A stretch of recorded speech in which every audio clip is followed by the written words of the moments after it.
Hey everyone, welcome back to our English practice session. I'm Sarah. And I'm Tom. Hi, guys. How are you feeling today, Tom? I'm feeling a little tired, but happy. I had a long morning at school, but I feel good now. That's great to hear. So, you said you feel tired? Why's that? Well, I stayed up late last night watching a movie. It was really good, but maybe not the best idea before class. Yeah, I know that feeling. When I watch something late, I always regret it in the morning.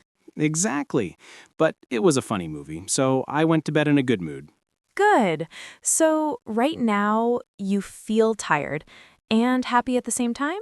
Yeah, kind of mixed emotions. My body's tired, but my mind feels positive. That's interesting. I think our feelings can change so fast, right? Definitely. Sometimes I wake up feeling lazy, and then one small thing, like a good breakfast, makes me feel motivated again. Same here. For me, coffee helps. When I drink coffee, I feel alive again. Coffee is magic. I feel calm but focused after one cup. Do you often think about how you feel during the day? Hmm, not always. I usually just keep going, but when I stop for a second, I realize how my mood changes. Yeah, it's important to notice that. Like, when I feel stressed, I try to understand why. True. When I'm stressed, I usually feel it in my body, like tense shoulders or a heavy head. Oh, same. My back hurts when I'm anxious. What makes you feel relaxed, Sarah? Music, especially calm piano music or lo-fi beats, it helps me focus and breathe. Nice. I like that too. Sometimes when I study, I play piano music in the background. It keeps me calm.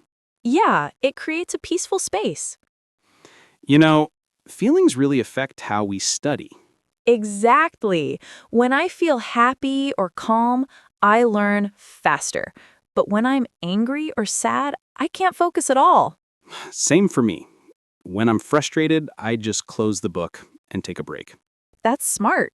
So, what do you do to feel better when you're sad? I go for a walk. Fresh air helps me clear my head. What about you? I talk to a friend. Just sharing how I feel makes a big difference. Yeah, talking really helps. I think we forget that sometimes. Totally. And I think it's okay for guys to talk about feelings too, right? Of course. I used to think it was weird, but now I think it's a sign of strength. Absolutely. It's strong to understand yourself. What feelings do you experience most often during a normal week? Good question. I think I often feel motivated, but also nervous, like excited and anxious at the same time.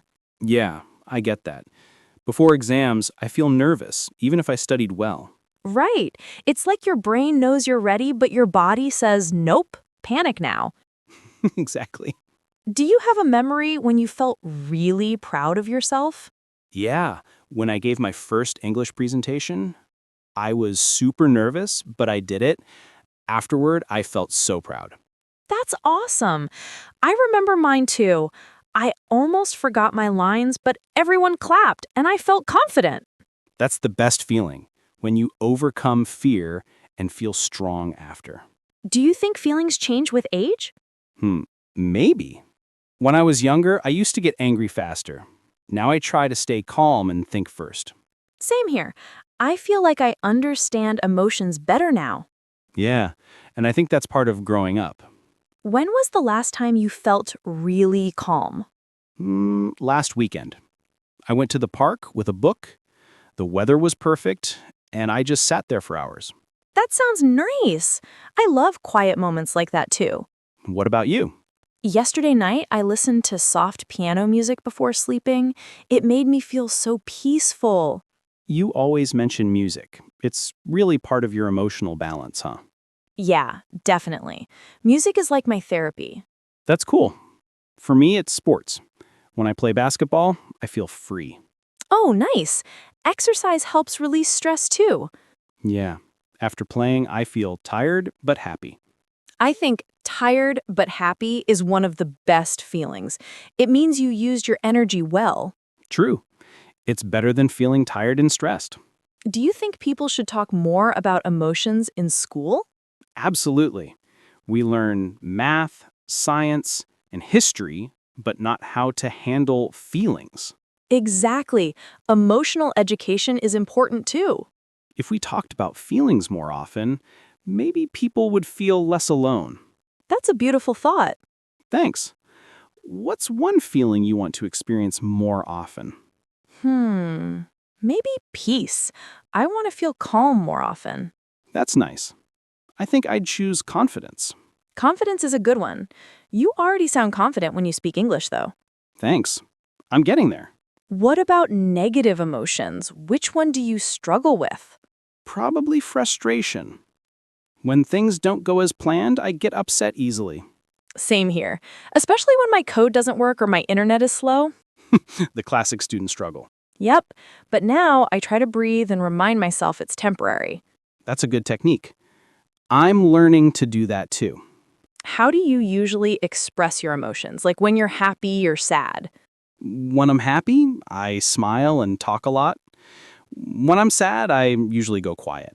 Oh, me too. I don't like to cry in front of people, but sometimes I do. Yeah, crying is natural. It's not a bad thing. Exactly. I think expressing emotions makes us healthier. True. Keeping everything inside just makes it worse. So, today we talked about happiness, sadness, stress, pride, a lot. Yeah, and I feel relaxed after this conversation. Me too. Talking about feelings is powerful. It really is. It helps you understand yourself better. Before we finish, can you describe your feelings right now in one sentence? Sure, I feel calm, focused, and thankful for this talk. Oh, that's nice. I feel happy and relaxed too. That's a great way to end. Yeah. So, guys, if you're watching this, take a moment to think, how do you feel today? And remember, it's okay to feel many things at once. Just be honest with yourself. Exactly. Thanks for watching, everyone. Don't forget to like, share, and subscribe for more English practice. See you next time. Bye.